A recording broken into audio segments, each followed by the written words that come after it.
The best way to learn about the upper limb is begin with very beginning. Right up here, we will start with the bone of shoulder region, the clavicle, the scapula, and the humerus. Then we look the joints which let them move and the muscle which make them move. Lastly, we look the principle of blood vessels and nerves.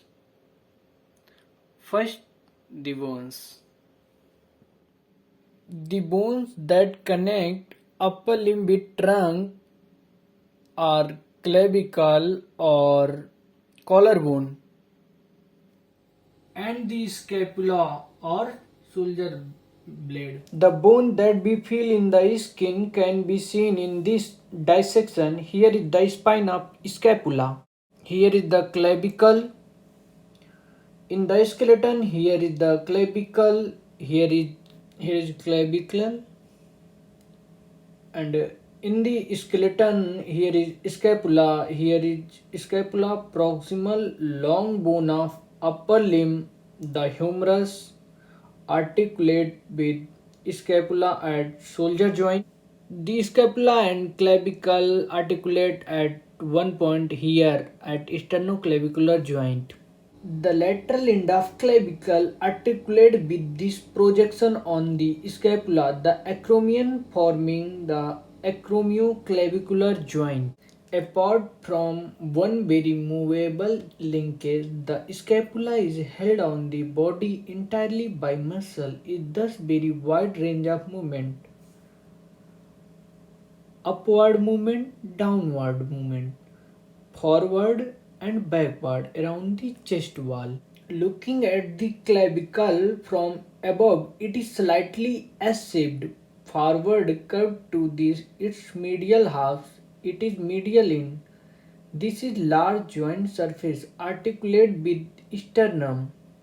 At lateral end, this is smaller surface articulate with scapula. On underside, massive ligaments are attached, here laterally, here medially. The scapula is much more complicated bone. The flat part of bone is roughly triangular with an upper border, lateral border and medial border.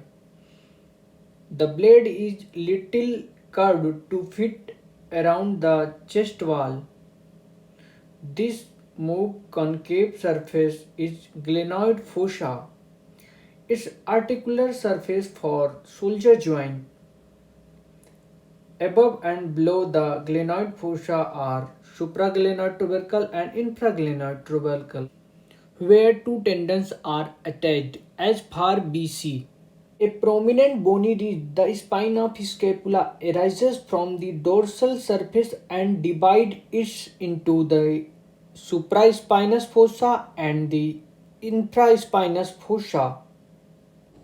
Lateral end spine gives flat angulated projection, the acromion, which turns completely the clear of the bone. The clavicle articulate with the scapula here at the tip of acromion. This other projection looking like bent finger is coracoid process.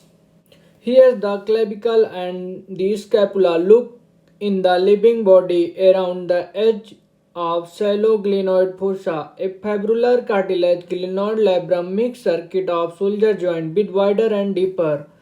This flat ligament, coracoacromial ligament, joint coracoid process, the acromion here, acromioclavicular joint, two strong ligaments, the trapezoid front and conoid behind, fix the underside of the clavicle to the coracoid process, very little movement at acromioclavicular joint. As we see in medial end of clavicle articulate with sternum at sternoclavicular joint. The strong ligament between clavicle and sternum and between clavicle and underlying first rib keep the two bones together, permit an impressive range of motion upward and downward, backward and forward. Now let's see how clavicle and scapula relatively move to the trunk. Upward movement of scapula is called elevation. Downward movement of scapula is called depression. Forward movement around the trunk is called protraction. And opposite movement is called retraction. And this movement is called upward rotation, and this opposite movement is called downward rotation.